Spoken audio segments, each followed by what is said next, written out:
फिर वही हमें सुनजाओ को दिखाया जाता है। 2 महीने गुजर जाते हैं लेकिन सुनजाओ की तबीयत अभी भी खराब होती है और उसका किसी भी काम में दिल नहीं लग रहा होता। जबकि सुनजाओ की फ्रेंड उसको चीयर अप करने के लिए हर मुमकिन कोशिश कर रही होती है, लेकिन सुनजाओ की नजरें सिर्फ मिस्टर डैन को तलाश कर रही होती हैं। उसको अभी भी यही गुमान होता है कि शायद कहीं न कहीं से वापसी आ जाएंगे। सुनजाओ जब ऑफिस जाने के लिए बाहर निकलती है, जब उसकी नजर किसी कपल पे पड़ती है, उनको देखकर भी उसे मिस्टर डैन की याद आती है। कभी कभी तो सुनजाओ को इतनी ज्यादा याद आने लग जाती है कि वो रोने भी लग जाती है और बार बार खुद को यही समझा रही होती है कि सुनजाओ कुछ भी हो जाए तुम्हें अपने आप को बदलना होगा, क्योंकि अब वो तुम्हारी जिंदगी से जा चुके हैं तो उनकी वापसी आने का कोई भी सवाल पैदा ही नहीं होता। वही हमें मिस्टर डैन का दिखाया जाता है। वो हॉस्पिटल से जाने की कोशिश कर रहे होते हैं मगर उनके ग्रैंडफादर की वजह से उनको हॉस्पिटल से जाने नहीं दिया जाता। मिस्टर डैन यही कह रहे होते हैं, अगर जबरदस्ती मुझे यहाँ पे रोकोगे तो मुझे ऐसा लगेगा कि मैं पागल हो गया हूँ। ग्रैंडपा कहते हैं कि हमारा जबरदस्ती करने का कोई भी इरादा नहीं है, लेकिन जब तक तुम ठीक नहीं हो जाते तुम यहाँ से नहीं जा सकते। लेकिन मिस्टर डैन क्योंकि जिद्दी है तो वो कह देते हैं कि कुछ भी हो जाए मैं यहाँ से बाहर जाके रहूंगा। क्या होगा कि जब मिस्टर डैन सुनजाओ से मिलेंगे, क्या वो सुनजाओ को पहचान पाएंगे या फिर उसको एक आम सी लड़की समझ के छोड़ देंगे। फिर वहीं हमें सुनजाओ को दिखाया जाता है। उसका हाल तो काफी ज्यादा बुरा होता है। वो मिस्टर डैन की मूवी देखने के लिए थिएटर आती है। वो उनको मूवी में देख रही होती है और देख के खुश भी हो रही होती है और साथ ही बहुत ज्यादा रो भी रही होती है। फिर वहीं हमें मिस्टर डैन का दिखाया जाता है। वो अपने रूम में आ जाते हैं और अभी भी बहुत ज्यादा परेशान होते हैं। वो यही कह रहे होते हैं कि कुछ भी हो जाए मुझे इस रूम से बाहर निकलना है। कि अचानक से उनको कोई आइडिया आता है तो सोच के वो मुस्कुराने लग जाते हैं। वहीं दूसरी तरफ हमें दिखाया जाता है। फिर वहीं हमें रात का दिखाया जाता है। मिस्टर डैन अपना गेटअप चेंज करके अपने रूम से बाहर आ जाते हैं और उनके गार्ड्स उनको पहचान भी नहीं पाते।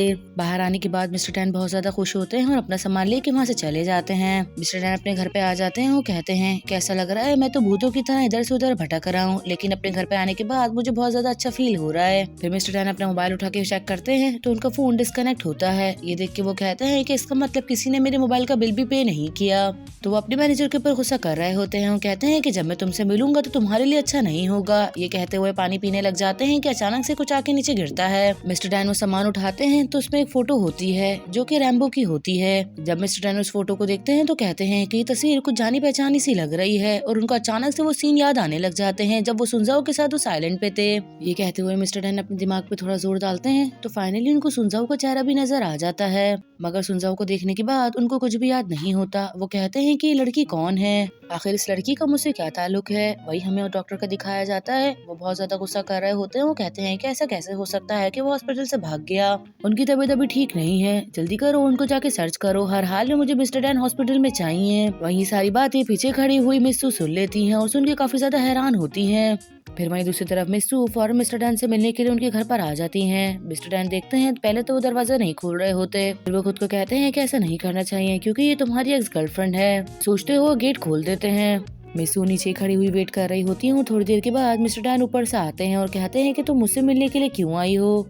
लेकिन मिस्सू तो इतनी ज्यादा शॉक्ड होती हैं कि उनको गौर गौर के देख रही होती हैं और फिर अचानक से उनकी बॉडी पे हाथ रखने लग जाती हैं। जब वो फाइनली मिस्टर डैन को टच कर लेती हैं तो ये देख के वो और भी हैरान होती हैं।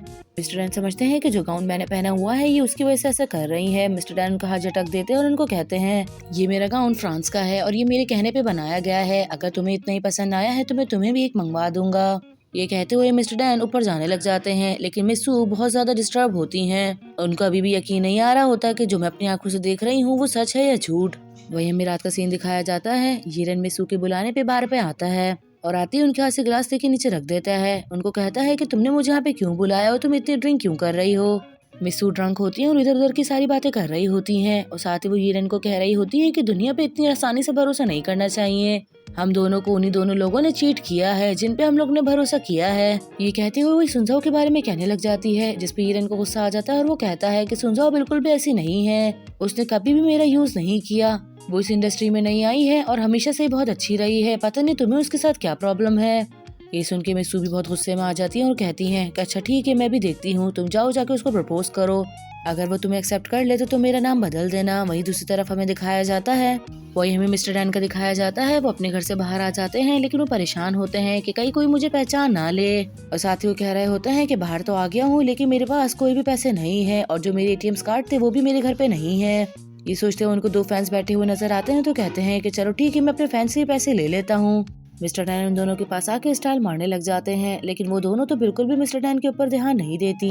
मिस्टर डैन बहुत कोशिश कर रहे होते हैं, लेकिन वो दोनों अपने मोबाइल में ही लगी होती हैं। फिर खुद ही उनके सामने आके खड़े हो जाते हैं। वो कहते हैं कि तुम दोनों मेरे साथ पिक्चर लेना चाहती हो तो लाओ दो अपना मोबाइल दो, लेकिन वो दोनों मिस्टर डैन को देख के घबरा जाती हैं। एक तो उसी वक्त वहाँ से भाग जाती है और दूसरी वहीं बैठी होती है। मिस्टर डैन उसके करीब आते हैं और उसको कहते हैं क्या तुम मुझे जानती हो कि मैं कौन हूँ, लेकिन वो इतनी डरी होती है कि वो भी वहाँ से भाग जाती है। मिस्टर डैन को भी उनकी हरकतें देख के बहुत अजीब सा लगता है कि वहीं इतने में न्यूज आने लग जाती है कि 20 मिनट्स के बाद सुनजाओ का इंटरव्यू होने वाला है और वो जापान में जो भी एक्सीडेंट हुआ है उस सबको क्लियर कर देगी। और सिर्फ इतना ही नहीं, जिनके साथ वो ड्रामा कर रही है मतलब कि ये रैन, क्या वो उनके साथ शादी करेंगी या ये सिर्फ एक अफवाह है।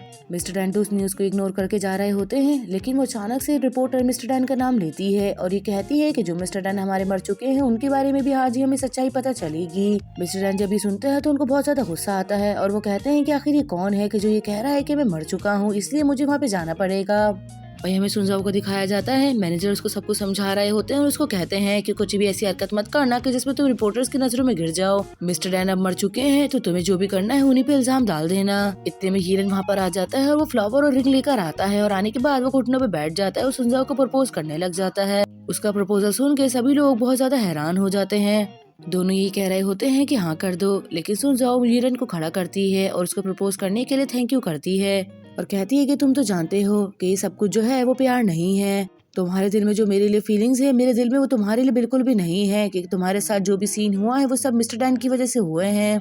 मैं उन फीलिंग्स से बिल्कुल भी वाकिफ नहीं हूँ और तुम्हें ये भी पता है कि अगर मैं किसी से प्यार करती हूँ तो वो सिर्फ मिस्टर डैन है, उनके अलावा मैं किसी और के बारे में सोच भी नहीं सकती। ये बात सुन के मैनेजर भी बहुत ज्यादा हैरान हो जाते हैं। उस सुनजाओ को कहते हैं क्या तुम पागल हो गई हो, क्या तुम नहीं जानती कि वो इंसान मर चुका है तो तुम अपनी जिंदगी को खराब क्यों कर रही हो। हीरन के बारे में तो मैं खुद भी कह सकता हूँ कि ये लड़का बहुत ज्यादा अच्छा है और हमेशा से तुम्हें खुशी रखेगा, तो तुम्हें चाहिए कि तुम अपने पास्ट को भूल जाओ और आगे बढ़ो। लेकिन सुनजाओ सभी लोगों को मना कर देती हो, कहती है कि ये वक्त इन बातों का नहीं है, सबसे पहले मुझे हम सबके नाम को क्लियर करना है। ये सुन के मैनेजर भी उसको गुड लक कहते हैं और सुनजाओ वहाँ से चली जाती है। फिर सुनजाओ बाहर आती है तो सारे रिपोर्टर्स उसको देख के खड़े हो जाते हैं। सुनजाओ भी बहुत कॉन्फिडेंस के साथ आके स्टेज पे खड़ी होती है। मैनेजर कहते हैं कि अब हम लोग मीटिंग को स्टार्ट करते हैं। मैनेजर तो ये कह के बैठ जाते हैं, लेकिन सुनजाओ खड़ी होती है और वो सभी लोगों को अपना नाम बताती है और साथ ही उन लोगों को यकीन दिलाती है कि मैं जो भी कुछ कहूंगी वो सच कहूंगी। ये कहने के बाद वो भी बैठ जाती है। फिर सुनजाओ सभी लोगों को बताती है कि मैं एक स्टॉकर थी और मिस्टर डैन को फॉलो करती थी। ये सुन के सारे रिपोर्टर्स बहुत ज्यादा हैरान हो जाते हैं और मैंने एक फोटोग्राफर को पैसे भी दिए थे ताकि वो हम दोनों की कुछ तस्वीरें साथ में ले ताकि मैं उसको वायरल कर दूं, लेकिन ऐसा कुछ भी नहीं हो पाया। मिस्टर डैन के बीच में एक्सीडेंट हो गया और वो मर गए। फिर मैंने एक्टर बनने के लिए हीरन को यूज किया। ये सब कुछ मेरा बिछाया हुआ है, इसमें इन दोनों की कोई भी गलती नहीं है। सुनजाओ की सारी बातें सुन के रिपोर्टर्स और यहाँ तक के मैनेजर भी बहुत ज्यादा हैरान हो जाते हैं और यही सोच रहे होते हैं कि ये सब कुछ ये क्या कह रही है।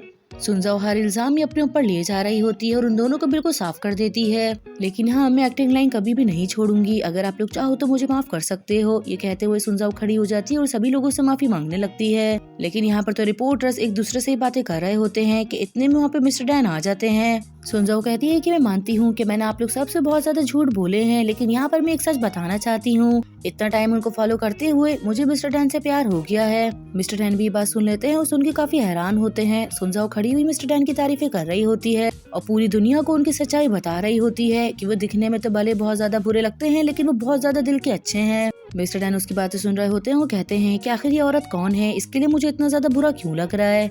सुनजाओ कुछ मिस्टर डैन की ऐसी दिल की बातें बोलती है जो कि आज तक मिस्टर डैन ने किसी को भी नहीं कही होती। मिस्टर डैन जब व्यू सुनते हैं तो सुन के काफी ज्यादा हैरान हो जाते हैं। यही सोच रहे होते हैं कि ये लड़की, इसका मतलब मेरे को ज्यादा इम्पोर्टेंट है। मुझे तो इतना कुछ याद नहीं है, लेकिन ये सब कुछ जानती है जो कि मैंने आज तक किसी से भी नहीं कहा। लेकिन अब जो मैंने रास्ता चुन लिया है मैं उसी रास्ते पे चलूंगी। भले आप लोग मेरे लिए जितने भी रुकावट बनो, मुझे यकीन है कि आप लोग कभी न कभी तो मुझे सपोर्ट करोगे। और रही बात मिस्टर डैन की, तो उनसे मोहब्बत करने के लिए मैं आप लोग सबसे माफी मांगती हूँ। ये कहते हुए सुनजाओ माफी मांग रही होती है।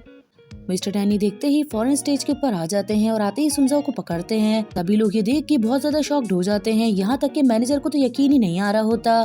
मिस्टर डैन सुनजाओ को कहते हैं कि अगर तुम मुझे पसंद करती हो तो इस तरह से तुम्हें झुक के किसी से भी माफी मांगने की जरूरत नहीं है। सुनजाओ उनको बोलते हुए देख के इतना हैरान होती है कि खुद भी बेहोश होने लगती है, लेकिन मिस्टर डैन उसको पकड़ लेते हैं और उसको बहुत प्यार से देख रहे होते हैं और उसके बाद फौरन उसको किस कर लेते हैं। ये देखकर तो सभी लोग बहुत ज्यादा शॉक्ड हो जाते हैं। सभी रिपोर्टर्स आगे आ जाते हैं और भी ज्यादा तस्वीरें लेने लग जाते हैं। मिस्टर टैन एकदम पीछे हटते हैं और कहते हैं कि आई एम सॉरी, मुझे ऐसा नहीं करना चाहिए था। सुनजाओ ये देख के और भी हैरान होती है। वो कहती है कि तुम्हारे किस करने से तुमने मुझे कंट्रोल नहीं किया, इसका मतलब कि तुम रियल हो। ये सोचते ही वो खुद से उनको किस कर लेती है। यहीं पर ही हमारा एपिसोड खत्म होता है। आई होप सो कि गाइस आप लोगों को ये एपिसोड पसंद आया होगा। अगर आप लोगों को ये एपिसोड अच्छा लगा हो तो कमेंट में मुझे रेड हार्ट दीजिएगा। इससे मुझे पता चलेगा कि आप लोगों को वाकई ये ड्रामा बहुत पसंद आया। अब इस ड्रामे का बस लास्ट एपिसोड रह गया है तो वो देखना मत भूलिएगा।